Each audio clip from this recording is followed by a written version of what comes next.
Welcome to The Open Queue, a podcast where we talk about entertainment, pop culture, and the daily life of navigating the entertainment industry as a creative.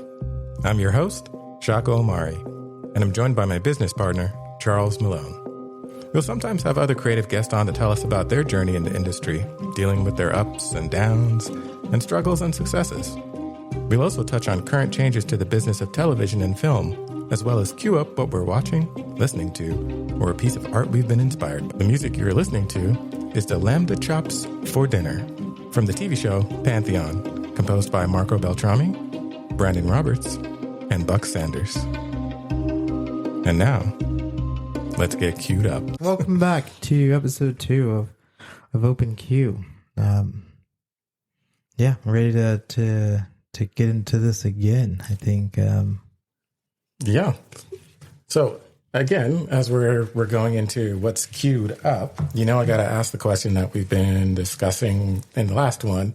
What are you watching? What are you inspired by? Anything cool? Anything great happened since the last time I talked to you? Yeah, I'm going to continue on doing dark things that you don't want to hear about. I had a bud show me a graphic novel called The Ice Cream Man that was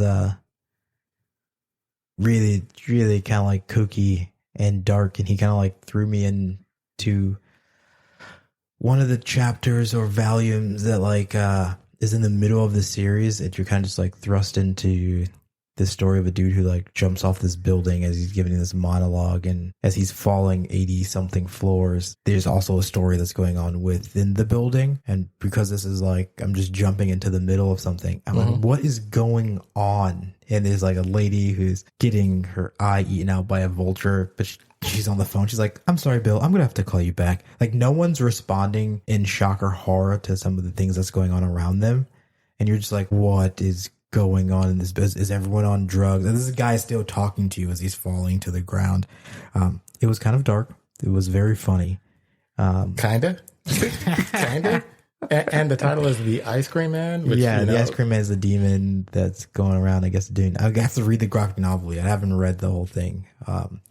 But it always inspires me. Like, I wish more people would take some of their dark thoughts and put them into a different outlet instead of putting them into the world.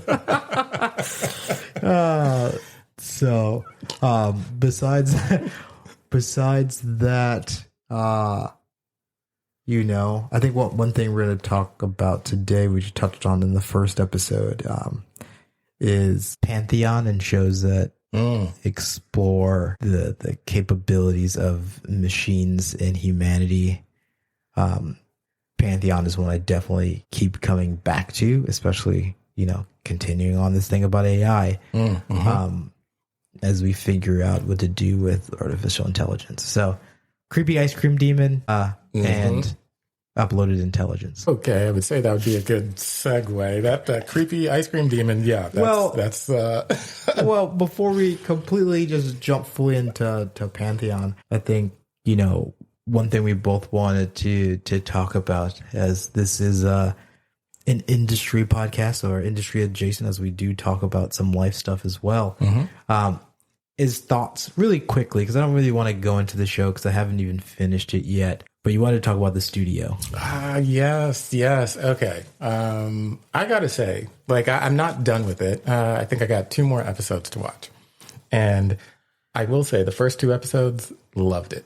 Thought it was hilarious. Thought it was funny. Obviously, it's a love letter to the industry. I felt a lot of the things that he was feeling. Not that I'm like the CEO of a studio, but I think a lot of the things that he's going through. Like, I think there's a specific line where he says, what I think it's something I'm paraphrasing, that I fell in love with making movies and now it's my job to kill them, which I kind of feel, in my opinion, the studio system now has kind of gotten into this shareholder, infinite profit thing, to the point where it's like, if it doesn't seem like it's going to make us money, which I understand, art is a risk. You want to make the money back that you put and invest into whatever the project is. But it feels like it's so much about that now that you end up killing like any creativity because you're only looking for like the bottom line. That's my opinion. So that line for me really resonated. But I also love like the way that they're trying to like they talk about the CEO that's taking over the company. In episode 2, they do this awesome oneer, which, you know, any of us that have ever had to fight against daylight setting or anything like that, I think we've all felt that kind of thing, trying to get that take, even dealing with sound. I think it's just it's a great love letter to the industry. No, yeah, I couldn't help but think as you talked about the studio and kind of like them trying to mitigate risk and maximize profit. I won't harp up on the greed of sinners because we already talked about that. But yeah, it's a shame. I thought it was good, you know, for what it is. It did make me miss the old days of Entourage. Yeah, I'm a huge fan of Entourage. And then the very first episode, for someone who has been an assistant and tried to leap from the assistant role to a coordinator to the, you know, associate, like as you try to climb this ladder and what we do, when he's one of the candidates for the promotion, he's rushing out and his assistant is like, "Did you hear?" And he's like, "Yeah, and if I get this, I'm going to promote you to CE." And she's like, "Really? I thought you were just saying that so I wouldn't quit." He's like, "I was, but if I get it, I'm really going to promote you." It just made me really laugh for reasons of like the carrot on the stick of like trying to like get a promotion, but also the coveted position of like jumping from assistant to a creative executive position, you know. And it's so funny when you're not from LA, you don't have family that's from LA or not entertainment. They hear things like, "Oh, you're a creative executive at Paramount," or "You're a creative executive just in general."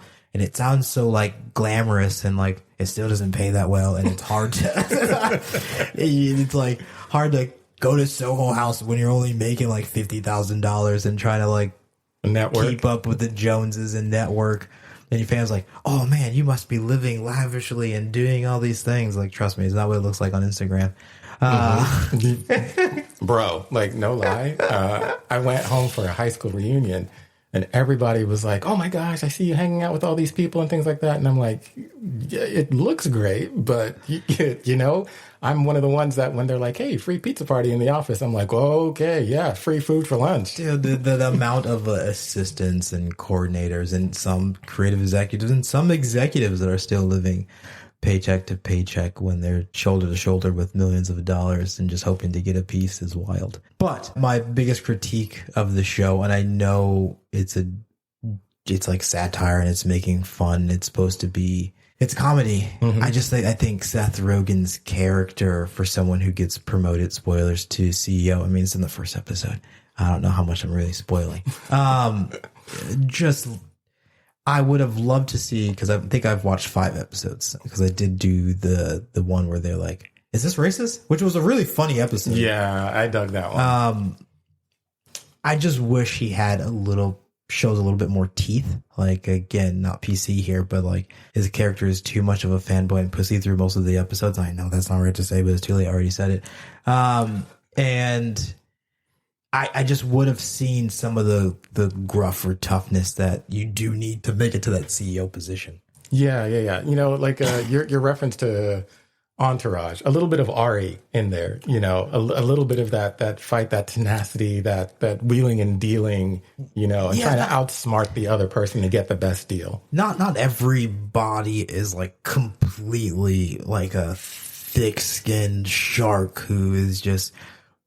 But you do have to have teeth to make it in this industry to a degree. Mm-hmm.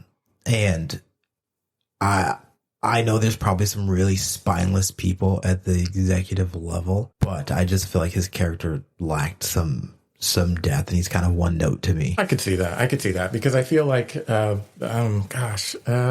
O'Hara's character, the producer, Mixed feelings, the CEO before. I feel like no, not her. Okay, I'm thinking about Catherine Hahn. Yeah. Okay. The Mixed feelings. The marketing lady. No, we talked about vultures before, and it was just a great depiction of vultures.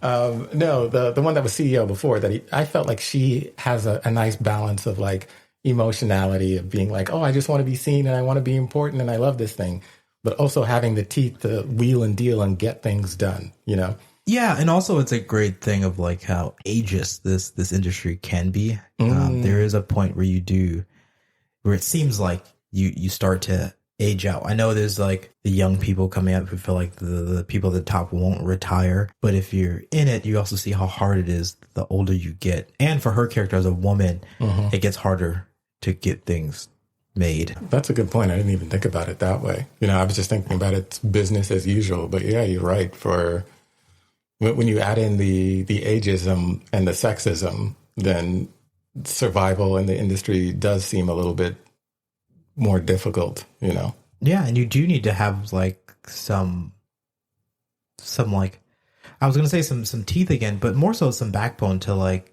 you know, advocate for yourself and push and fight to get things done and get things made. But yeah, Seth Rogen character just annoys me a little bit. That's it. Not Seth Rogen the person, just the character. Yeah. Hopefully, I don't know if it's going to get a season 2. I wouldn't be surprised. No, it's funny when it hits. It hits. His character is the main character. It's like me. Okay, again, controversial. We may talk about this later on, and I feel like I'm throwing out things when I'm shitting on The Dark Knight. Everyone told me to watch, and this is actually a great segue. Everyone told me to watch Severance, right? And we're on all these Apple shows, and I like forced myself through the first season. And where the first season you had to force yourself through? Oh, I had to force myself through both seasons, but wow. The story and concept of severance is interesting. The ethical parts of like severing your brain, and if that reality perception is a reality, so to them what they're experiencing is real. Right. All that stuff is intriguing. And I'm here for that. I like Adam Scott as an actor, but he is the central character, and I just don't care about his character. And it's so hard to get through because I just can't get invested in him, which makes it hard to watch. And it's like a really awkwardly paced show, which made watching the first 3-4 episodes really hard because it's just such a slow burn, which I'm fine with a slow burn. What was there was this Oscar nominated film like a couple of years ago with the Leftovers with Paul Giamatti. Was that what it's called? I think so. With the kids that like have to stay over the Christmas holiday. Yeah. That movie was a slow burn, but I really enjoyed it. So it's not that I can't get behind something that's just like a little bit slower. It's just like because Severance was really hard for me. Okay, well, not to go super deep, you know, because this is just us going through what we've watched, but were there any characters in Severance? So I agree with you. Like the first season, I thought, okay, I really like this. You know, it's psychological. That's kind of things that I'm into. Second season, I felt like, okay, this is a slower burn, and there's some things where I'm just kind of like, this is just kooky now. Like this is weird, which I'm not really following too much. And the ending, spoiler alert for the second season, I was kind of like, well, where do we go from here now? Like it kind of feels like it was a series finale. But were there any characters that you felt you were intrigued by if Adam Scott wasn't intriguing to you? Yeah, I think what like made it bearable were there were interesting characters around him. I really thought the CEO's daughter, once you find out, again, spoiler alert, that she's the CEO's daughter. I forget her name, the like ginger actress. What was that? Haley?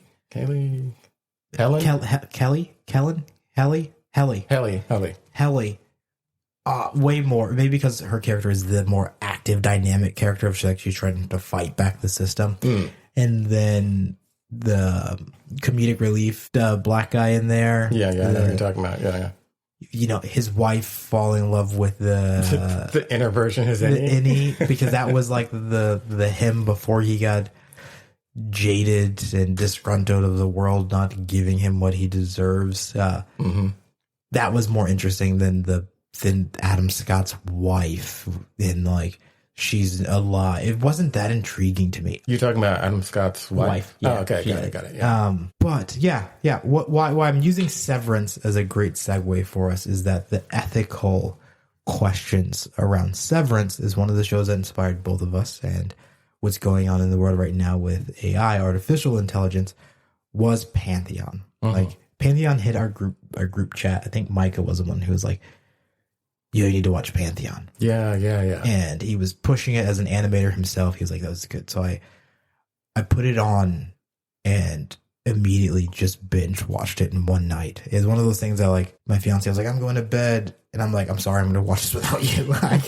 I was so invested. And then season 2 dropped on Netflix. And again, once I finished season 2, it was in every group chat or message I could post it. And I was like, yo, you need to watch Pantheon. Discord, yo, you need to watch Pantheon. Because it asks a good question. Like, if you could upload your intelligence to the internet, you know, you have infinite knowledge at the tip of your mind at every given second. And it's a show that's about grief, you know, technology, power, the secrecy. It touches on so much, and I'd love to dig through some of these points. But first, I want to know what you felt about it. Yeah. Okay, yeah. So the same as you. I remember Micah sending it to the text and, you know, saying, hey, we should watch it. Again, I was like, oh, it's an animated show, you know, and I have nothing against anime. I love animation. You know, I love anime, all that kind of stuff. And I was like, all right, I'll check it out. But I think what it hit for me is, I don't know if you remember, a couple of days before I actually invested in it, you were the one that really pushed me to watch it, because we were having this really deep conversation about ChatGPT and then dimensions, how we were talking to ChatGPT and asking, you know, about the different dimensions, mathematical theory, and, you know, fourth dimension, fifth dimension outside of time. And I remember you saying, as we were going down this rabbit hole about the dimensions, I should watch this Pantheon. So I was like, all right, fine, let me give it a go and watch it. And I will say, it was a little darker than I thought. But the idea of moving from artificial intelligence to UI, is what they called it, uploaded intelligence, I found fascinating and intriguing, because it brought in the concept of what is reality. You know, like, logistically, we human beings were walking around, we're made of atoms, of skeletal structure, of organs, of muscles, and things of that nature. But we're also our consciousness. I am who I think I am, who I say I am. And uploaded intelligence is getting rid of the physical and just uploading your consciousness. So what does it mean to be human?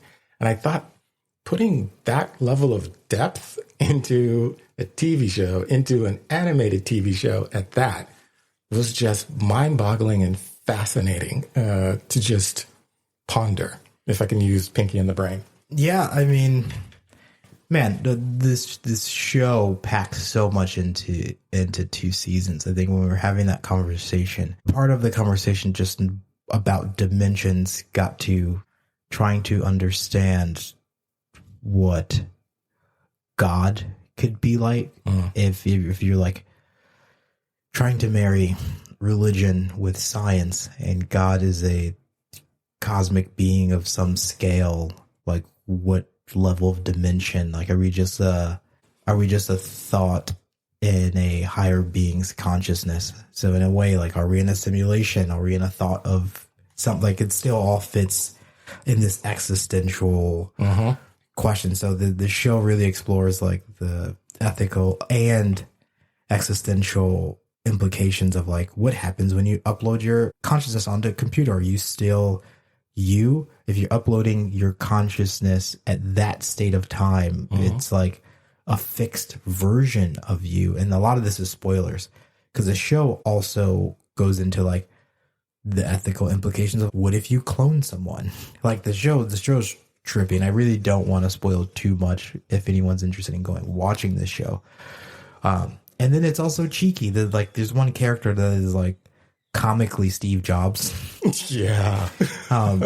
And I drew the parallels to the person that takes over the company is essentially Tim Cook.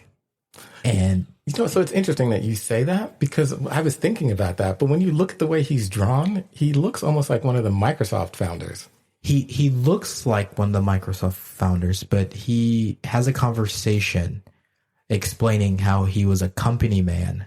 And when the Steve Jobs character died, he knew that he would never be able to innovate. All he can do was keep that legacy of what he had built going and wait for the Steve Jobs-like character to come around again to put him back in power, to bring the company back to the form it used to be in, with, like, innovation and seeing around the curve, but he knew that he could never do that. He was just a numbers person. And shade Tim Cook, he's a numbers person. Apple switched over into putting everything into services, and it's been a while since Apple has truly been innovative.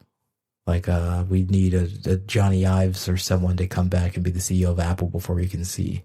I know it's gonna make a lot of Apple fanboys mad, but your thing is dying, man. Apple's been way behind, and I know the hoorah devil's advocate is like, well, Apple's never done anything first. No, but they've seen the potential of what something could be, and they've never really been playing catch up. They were like, oh, this thing has great potential. I'm going to make the best version of this. Not like, oh, everyone's doing cars. Let's go do a car. Oh, shit. We should have been focusing on AI. Cancel the car. Let's go focus on AI. Apple's just playing from behind hell hard. But the show is a great, all of that wrapped up into the show, which uses the vehicle of like grief to drive the story forward. Because it all starts with the girl's dad who's passed, and he was working on uploaded intelligence, and they secretly upload him his brain because they need to solve an equation. So she gets a message from a computer that ends up being her dad. And the whole thing is about really she just wants to reunite with her dad again. And as someone who's lost a dad with young, it pulled me in. I was like, oh man, imagine you get like a like DM from your like grandma that passed. You'd be like, oh, what's up, grandma? Okay, maybe you would. I would be freaked out because I don't like the horror stuff. I'd be like, what is this demon in my computer? Ghost in the shell. But yeah, but sometimes it's just like this longing to just get the last words, right? It's hard sometimes. I mean, like on that makes me think, when you say that, there's never enough time with someone it is that you love, which is when we kind of go into the dimensions thing about the fourth dimension is time and anything that's outside.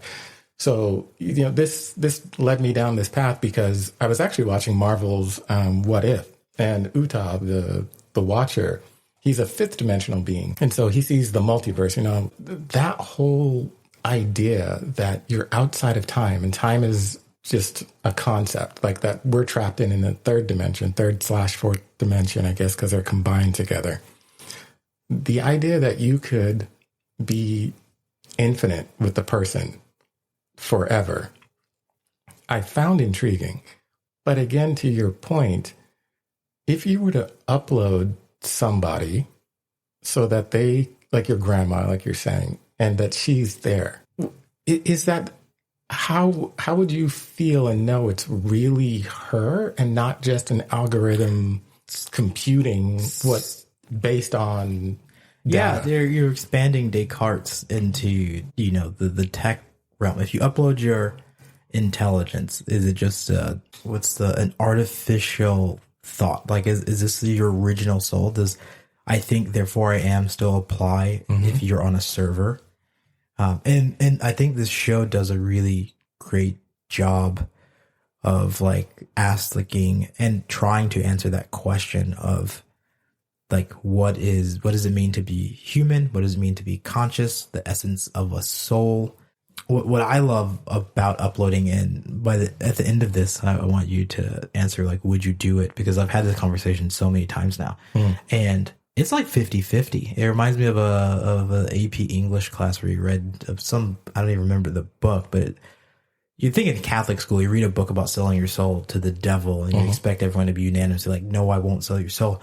Half the class was like, the teacher came up with the like parameters of like, you get X for this amount of years, you die at 50, but you would have gotten everything you want. From 18 to 50, you would have gotten everything you want. Would you sell your soul? Half the class sold their soul.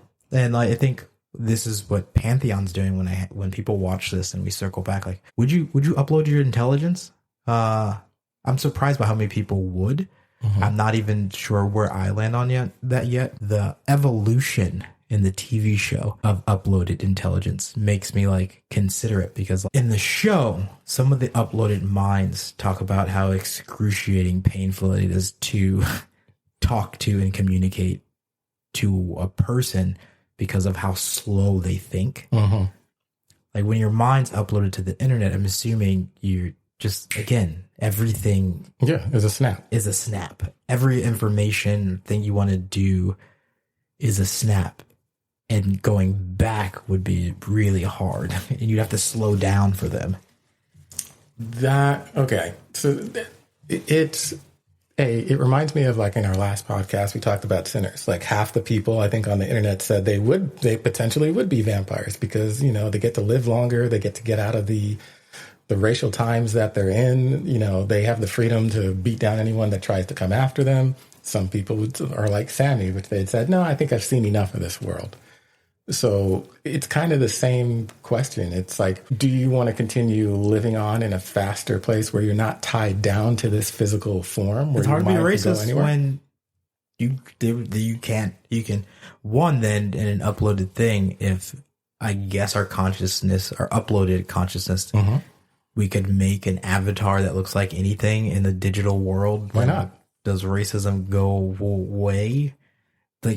Right. I mean, it's kind of like something that we do in video games now, right? Yeah. When you create an avatar, you don't necessarily have to be a man just because you're a man in real life. I've seen many people who play, you know, female characters and vice versa. I've seen people make them with pink hair that decide they want to be an ogre, that decide they want to be, like, anytime I play Skyrim or any of those elder, I'm always an elf. Like, I love being a wood elf, you know? I never choose elves. Yeah. What do you choose? Just elves are uppity. What are you trying to say? Hang. Okay. What is wrong with elves? Are not uppity. We just live longer and know more. No, look through all the Tolkien lore. Elves are always up their own butt. No, they're not up their own butt. They just have more experience. Sometimes when you know more and you see more, you just come across as being uppity. I think Blight on Netflix did it right. You saw what the Elves District was like. We know who elves really are. Don't be mad because we know how to manage, all right? Get the skills. That's all I'm going to say.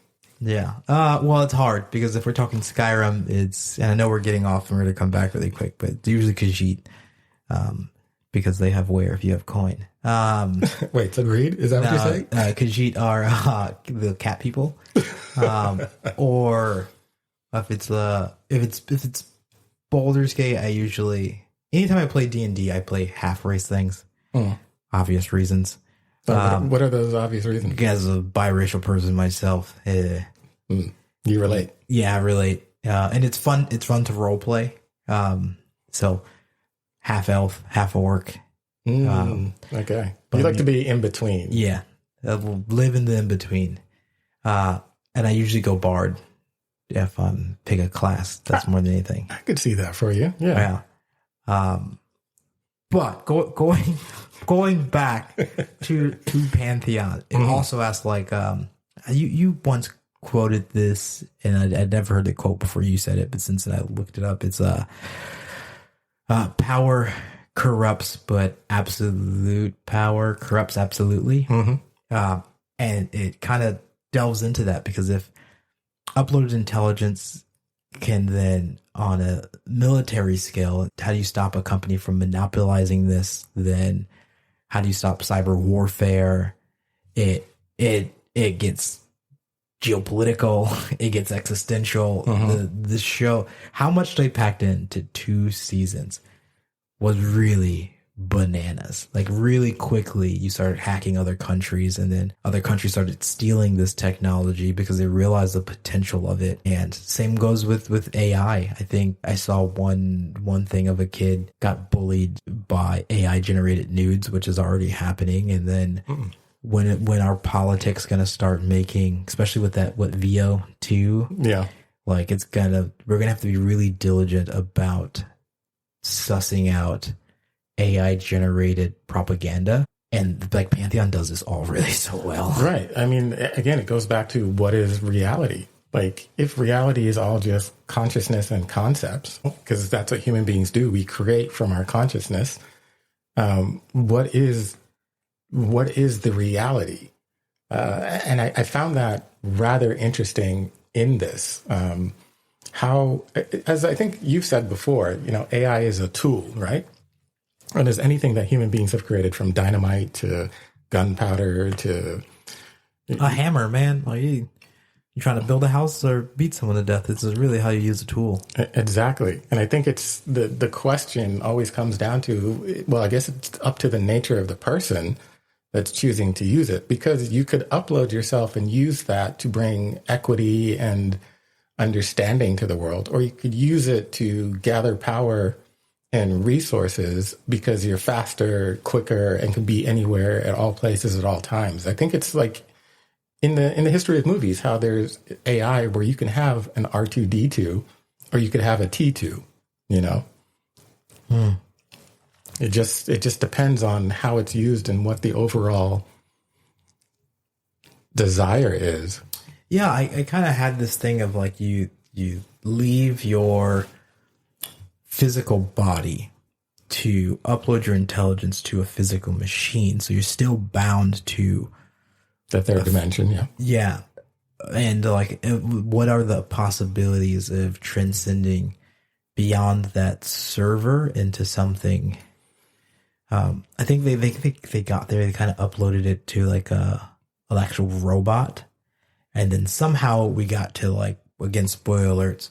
It goes from uploaded intelligence to, you know, political warfare to God and multiverse. And it all happens so quickly. But once you got to the end, you know, what I was telling you about, like seeing every perceivable outcome. And it's like, at that point, are you a god? So I think that's like the question of what, because I mean, like the show is named Pantheon, which is, you know, Greek gods. Or gods, I guess, because there's pantheon of gods in all cultures. So it really does. I mean, like, that's really what, you know, drug me down this path. If I can elaborate, you know, like I say, I'm a man of faith. And it made me really thinking mathematically, how scientists like, you know, Neil Tyson deGrasse were talking about the different dimensions and how, like, for a two-dimensional character, right, if we put a box around it, it can't get out, right? And for us in the third dimension, we'd say, well, why don't you just step forward or backward? But that's because we live in depth. We live in height, width, and depth. So we could, if somebody put a square frame around us, we could just step to the front or the back or behind it to get out. But if someone put us into a cage, which has, you know, a cube, we can't get out. But a fourth dimensional being would simply say, well, why don't you go back to a time before you were in the cage, or go forward in time to when you're no longer in the cage, because time means nothing to a fourth dimensional being. I think that's what they call like the tesseract, where it's like a cube that kind of folds in on itself repeatedly. Again, leading back to the Marvel thing of the fifth dimension. Fifth dimension means that there's multiverses. So there's multiple, the sliding door theory. I think there's a movie like that where, you know, your choice, if you decide to go right, or there's a version of you that decided to go left, what those outcomes happen. And it just keeps going up and up. And it made me think, okay, well, that's kind of like, you know, if I use the Judeo-Christian version of God, that's kind of like God when he says, I'm the Alpha and the Omega. Or going back to Marvel, if you look at like in the Loki season 1, time is this circle, but Kang and the TVA are outside of time. They know how the beginning is and how the end is, and they trim all the multiple variants for the safety of, I guess, not crap. What we'll find out is Avengers Doomsday come out, which I'm excited for. But it just really made me think like, okay, if a god, like you're talking about in Pantheon, which is kind of ask the questions, is consciousness because it no longer has a physical form and it's of a higher dimension, it means it's able to transverse all these different dimensions, which we still are mathematically trying to figure out. Not to go on a long tangent, but it fascinated me in my faith of thinking of God as not like this bearded cloud guy, but more of a mathematical, multidimensional being. Yeah, I mean, you and I've had several of these conversations. It's. I got to say one thing. I am looking forward to Doom, but they couldn't find anyone other than Robert Downey Jr. I mean, I love Robert Downey Jr. Okay, I'll stop. I'm sure they have something fascinating with that, him being the multiverse and a version of Iron Man being Doom. It could be interesting. Yeah. Could be. We'll see. We'll see. And I was like, oh my God, I feel like Marvel fanboys are same as Apple fanboys. I'm anointed a type. Think for yourselves, people. Okay. Think different. Yeah, but where's my but I don't know which one it is. Nope, that's magic. Okay. We're still learning our tools. No. Absolutely the thing of of God. It has you think. I think before we think of God and aliens and AI, the very like hubris of what it is to be a person is like we generally base everything off of our own experience of what we know that life is. Like we need a model to base our thoughts off of. And I think sometimes we kind of have to make a conscious effort to try to let go of what we know a little bit to even begin to perceive or understand of what a God or even alien could be. Because like, what if these things completely break our like laws of physics or what we thought life was and makes us rethink? There's just so many unknowns. And like a black hole? Yeah, this like Neil deGrasse Tyson is actually one of the voice of one of the characters in the TV show. Yeah. This show has like Aaron Eckhart, Daniel Day Kim, Paul Dano. Like the show is stacked. I'm surprised this show wasn't a live action, and it totally could be, and the acting would be phenomenal. But it does make you question not the existence of God, but more so if God was something that we could like conceive, what would he like? What would it like be? I think you had that one pastor thing that kind of broke my brain, and I was like, huh. I didn't necessarily believe in fate myself, right? I think some people think that life, a lot of stuff is predestined. Oh, right, yeah. And people think that God has something in store for you. Like there's a set plan. And having a pastor take a more unorthodox approach to this and say that like God doesn't have necessarily a set thing planned for you as much as he can see every perceivable action you would ever take. You still have free will. Like God had a path for you to go ahead and make that $1 million. God also had a path for you to go ahead and end up with a crippling addiction. He hopes that you don't take this one, but you have still the will to go down any of these paths. He's just hoping that you make the right decision, but he can't make you make the decision.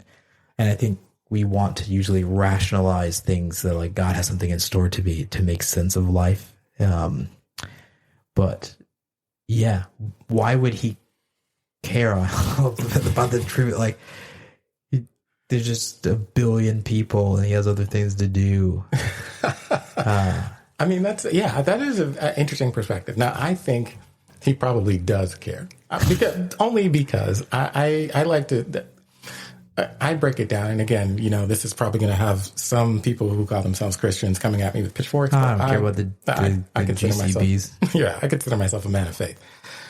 The idea that God is like love, right? Which in Pantheon, I feel it does kind of, spoiler alert, get to that because the whole purpose that the certain character is doing is because of love. If God is love, it does care on that specific level. And to your point, out of that love, it can see the multiple choices that you can make. And it's saying, hey, if you trust me or if you work with me, I can take you on a path that I think will be beneficial, not just to you, but to all these other billions of people that, you say he doesn't have time for. Because maybe he's like, if I don't, but I know you do because you're living with them and you can help them and build community with them. Or you could ignore me, do your own thing. And the pastor that you're talking about, Pastor Owen, he actually said something really interesting where he's like, when we do something, like we take credit for it, but when anything bad happens, we blame God for it. So it's almost like we have free will until it's bad. And then when it's bad, it's not free will. It's him. That's when he decides to pay attention to us. But when we're doing good, it's like, it's anything other than accountability. It's either God or the devil or my mom said because I did this, because this, instead of looking in the mirror and be like, all right, maybe I should do some self-reflection and just like own some stuff. That's interesting because in Pantheon, I feel like the main character, again, not giving anything away, has a moment at the end where they have to take accountability for some of their decisions throughout the whole... Like self-reflection of looking in the mirror? Mm-hmm. Yeah. It's, again, my own personal opinion. True progress comes from people having self-awareness and reflecting instead of like trying to avoid hard feelings or feeling bad about themselves. sometimes examining why something is making you feel a certain way is a sign of getting to, you know, the root things of fixing it, or through stepping outside of your comfort zone. You know, you don't have to change it, but at least you know. And I think what some people don't want to do sometimes is like, there's this pressure of like, once I acknowledge something, then I have to do something about it. And ignorance is bliss. So if I pretend this is not a thing, then I don't have to do anything about it. But yeah, I'm absolutely, completely in love with this show. It's very Black Mirror, Ghost in the Shell, Matrixy, all wrapped up into one. It raises the question too of like the movie Her. Was that Spike Jonze? Like, is it possible for AI to one day transcend and move on to their own space of existing beyond the servers? Or maybe they find a place where they build their own servers where they can exist. I mean, that's a good question, because, you know, you were talking about like there's so many things, you know, we're discovering mathematically, I guess, with quantum physics and things like that. Like, if everything is energy at a certain point in time, would they become self-aware that they can just transverse the energy based on, I don't know, dark matter or just energy like that? And they're just existing, as people like to say, instead of using God, they say the universe. So would you transcend to a point where you were just part of the universe? Or, as a Star Wars nerd like me, the Force? Yeah, that's one of the things that like definitely has me curious, like the transcendence and the evolution of AI, or possibility of, because there's the Neuralink. What's the other thing that's up? We're already trying to do brain mapping, AI consciousness, and the Neuralink. So are we trying to get a form of uploaded intelligence somewhere down the road? That's a serious maybe. And I stumbled upon a community of like VR chat with people who essentially spend most of their day in this VR chat world where they have an avatar and they're spending tens of thousands of dollars on like expensive rigs to live in this world. And some of these people, you know, I'm talking about my gut was to judge of like, dude, I do want to live in the real world. But I like pulled back from a different perspective and was like, dude, imagine this is like someone really lonely who feels ostracized in the real world and maybe they don't fit in. And inside this game or inside this world, they found purpose. And like, who am I to like take that from anyone? You know what I mean? Like, if you find a group where you feel accepted, and yeah, it may not be what we want to normalize as like a healthy way of being, but for you, it's like life or death. Like, outside in the real world, I want to kill myself. I have like no connections to the immediate people around me. And here, at least I have somewhere where like I have a purpose and an existence. Or maybe someone who, like Stephen Hawking, maybe was like quadriplegic, or they can't move. And like, to them, we talked about freedom on the first episode, and this is freeing them from the physical limitations of their body. I think more people than we'd want to admit or realize would take that. I think so, because to your point, you're able to connect with people, which is, I think, what drives humanity is community, is connecting to people, to finding a place that you belong and you can be accepted with all your, as you know, the saying goes, warts and bumps, where you're not too tall, too short, your hair isn't the right color, or your eyes aren't the right color, you don't use the right hand. It's just my pure essence is accepted. And I feel free that I can express that without being limited by someone's other perception or of what is correct. Because when I learned that in ancient times, the left hand was considered unclean because that's what you used to wipe your butt with. I was like, so what if you're a left-handed person? Like, you must feel completely left out because that's your dominant hand, you know? So the right-handers have basically just excluded you from society at a time where humans are dumb. The reason why we exclude people, you have brown eyes, green eyes, blue eyes, red hair. That's why I love the Rick and Morty episode when they was like, disco nipple, bitch. This bitch has no nipples. Like, we'll find the smallest trivial thing to put a person in a box and find a reason to hate them for. That's why I honestly, like, my snap judgment was like, this is weird, why do you not live in the real world? But then I started to like I could see and think of people who probably would, and I was like, you know what? I'm the asshole. It's not bad. Sometimes I wish more people would realize be honest with themselves. You're being the asshole here, and like, who am I to say that's the wrong way or the right way to do a thing? If you find purpose and it's not hurting anyone, like it, literally not. You're like in your house on your VR rig, not bothering a person, doing a thing. I think, that takes a certain level of self-awareness, and I commend you for that, because I think that's what a lot of us, we don't want to do. And I think it's weird. It seems like the more we want to be connected to people, the more we judge people to try to find the person we want to be connected to. And we don't know that we probably would be connected to that person if we weren't so judgmental all the time. Oh, that's why I said I'm not worried about the GCBs. And if you don't know what a GCB is, just go and Google it. I think that the more someone tries to be good, the more suspect I am of them. Oh, 100%. Because I don't think you need to try to be good.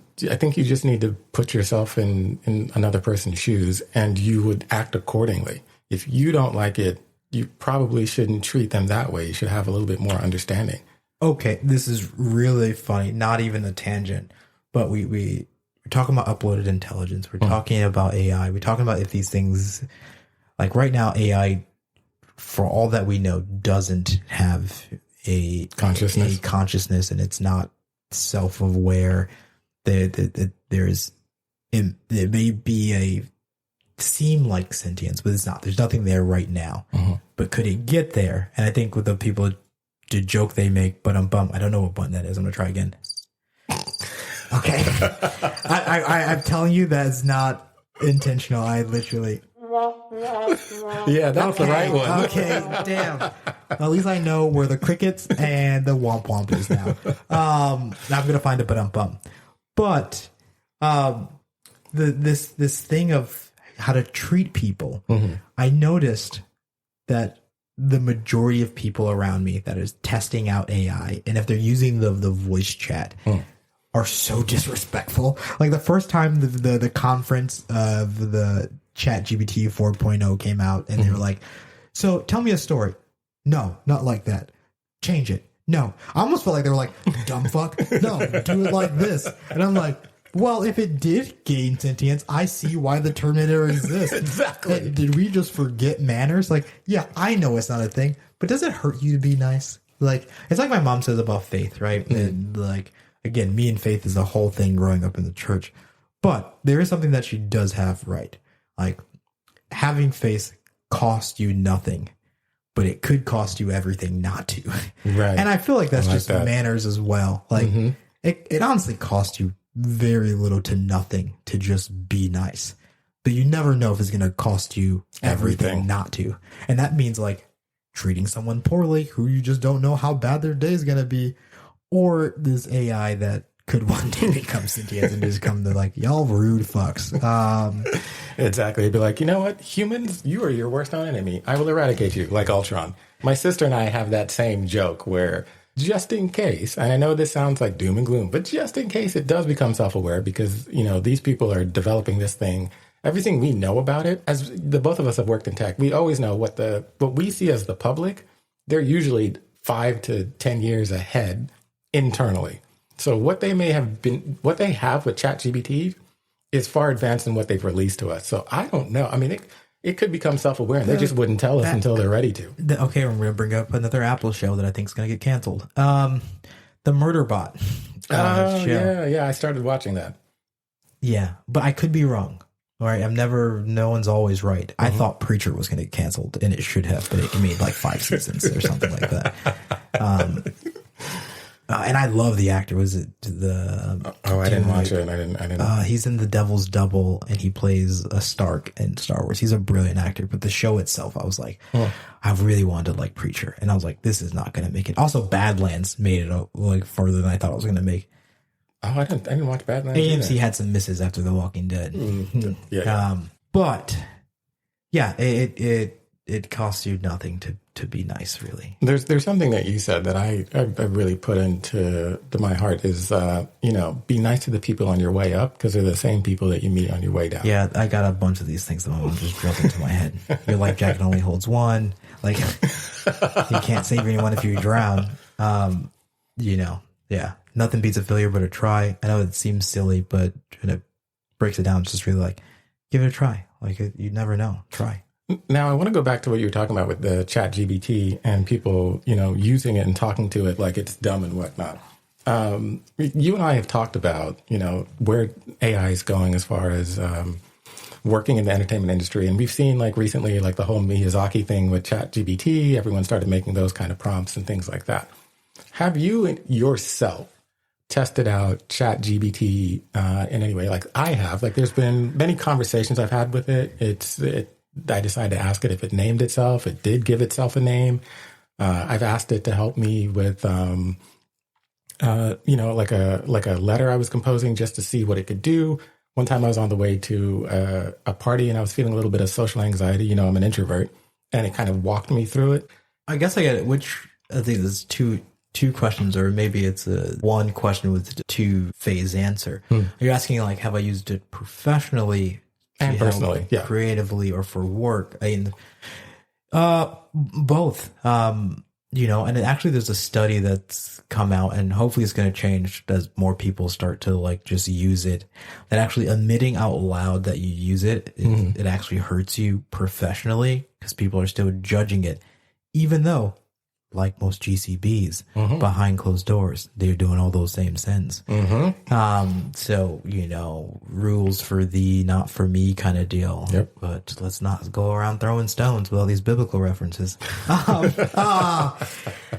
No, but just genuinely, yes, I have asked it really my favorite thing to do with AI is just ask it really existential things. AI still can be wrong, but it's a great idea generator, and it helps be a sounding board, knowing that this isn't perfect and you shouldn't go ahead and change your whole belief system off of that, because like they already proved with AI, they have like AI bots in the Reddit threads and comments just seeing if it can sway and change people's opinions. It absolutely can. But if you're just using it to like bounce ideas off of and poke holes in your own argument, it's actually really, really fun. But again, critical thinking is dying, so I'm actually really worried. I asked it about like globalism. Like, does it think it's possible that we can ever get to a place where we're one unified government as a planet? And not in the sense, because I think people think globalism, they think they're going to kill and lose culture. It's that like, no, you can still speak your own language in your company and still adhere and abide by a universal law of like human rights. We're just like, can we standardize human rights globally? And this is just fun thought experiments, right? Like I think it's almost like improbable, but it's fun to be like, could we get there? Does AI see a possibility based off of like what it's already fed? And it spits back out some fun stuff. Yeah. And if you're using it like that, to me, you can generate a lot of fun ideas. Actually, absolutely. There's already like jump cut media, which is something called Script Sense that can give you AI coverage of a script or book or anything you upload.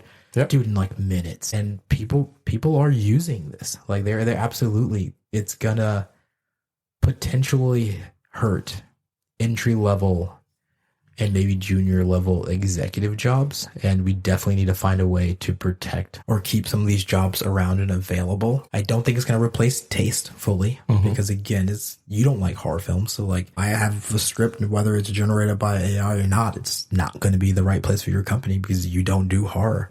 But yeah, it's dumb to not use these tools and then to be left behind while behind closed doors. Like you said, not only are companies 5-10 years more advanced than what's released to the general public, on like corporations are already having these conversations behind closed doors of how much can we legally ship with AI, and what are the parameters and how do we get around it. I won't say, someone asked me on a regular thing, like, how do we get around SAG? I'm like, you're asking me to do something that kind of like I shouldn't be doing as an associate under, like, they ask for dumb shit. They do. So to think that they aren't trying to figure out how to monetize and use these things would just put you at a disadvantage, and stop being so precious and start learning how to use the tools.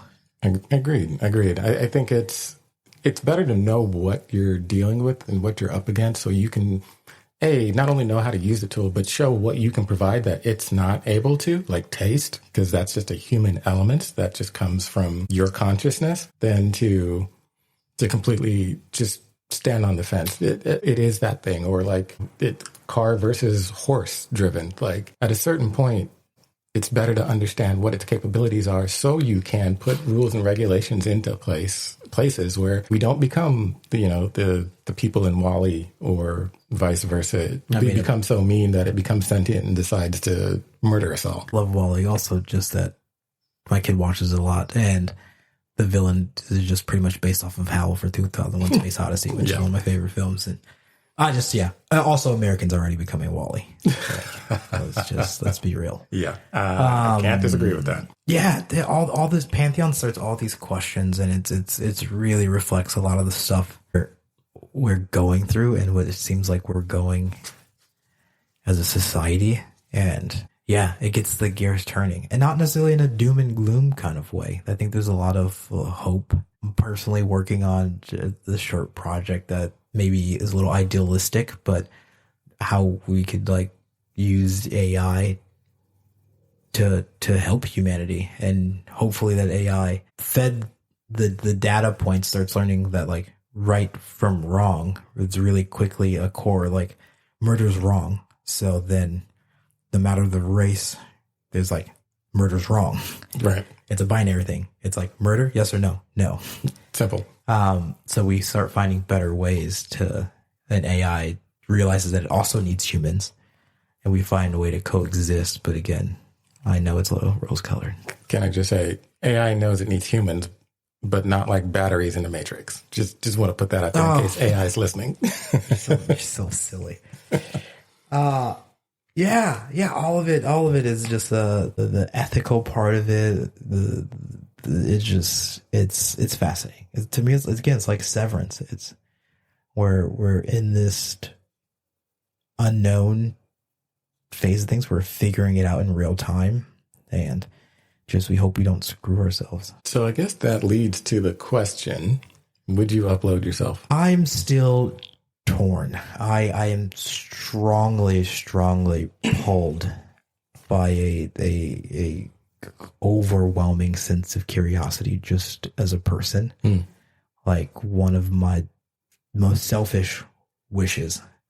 I would never do it, especially now that I'm a father, but I get why some people would be just like, send me on a one-way mission into space, because it's just like, what's out there? Yeah. Even death, there's just like this overwhelming like curiosity of like the things that are yet to be discovered, and like the infinite possibilities of uploading your mind is fascinating. Mm-hmm. But at the same time, though, I get how one life can be enough for someone. I'm leaning. I will say I'm teetering on yes. If I was at the end of my life, done, and like if we play the game of like what will we see in another 50 years? Let's just say I met a 94-year-old gentleman that's still like walking and doing stuff, and I'm like, all right, I'm 37. If I see like another 50 or 60 years of life, my opinion might change. True. That's a good way to look at it. And we don't know.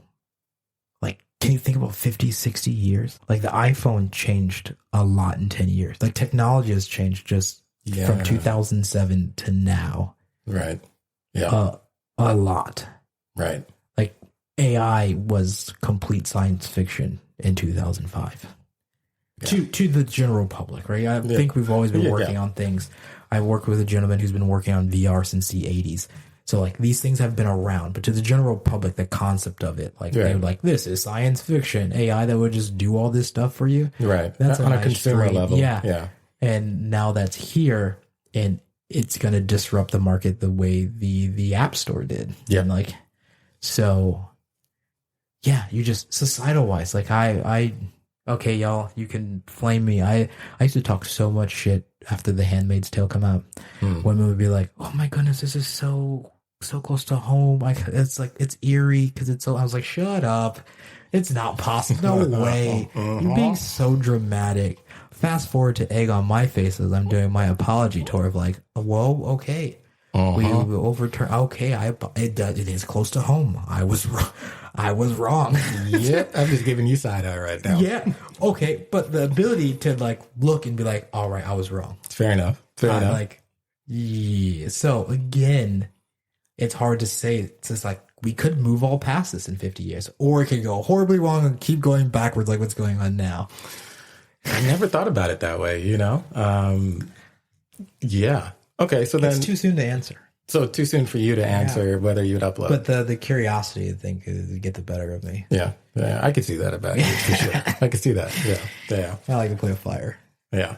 I mean, like the idea, like to your point, I've always thought if we were able to do interstellar travel, if I'm 90, love my family. If I have kids, grandkids, or anything like that, great. But y'all don't need to see me die. I'm going to see space. Yeah, that's shoot me into space. I like the Viking send off of like, I'll put me on a ship and burn me, but instead cryogenically freeze me and just shoot me off in space. Exactly. Hopefully, I know it's real science fiction. Hopefully, aliens find me and they like resurrect me. I'm like, oh shit, aliens exist, and then they kill me. I don't care, but I'm like, at that point, yeah, it's like, you said something like really good, but my damn brain can't hold on to things. Yeah, I know, but it's fine. For me, I guess if you're asking the question, I guess I asked you. Yeah. What'd you upload? I don't know. You said that you guess you would upload, right? You don't know. But what does uploading your intelligence do to a lot of people's religious beliefs? If you're now uploading your intelligence, that is a very good question. Because then essentially your body's just a vehicle. You take your consciousness and move it to a computer. I think how would people rationalize that with the belief of a heaven or hell? Because then you would never make it to a heaven and hell if you live forever.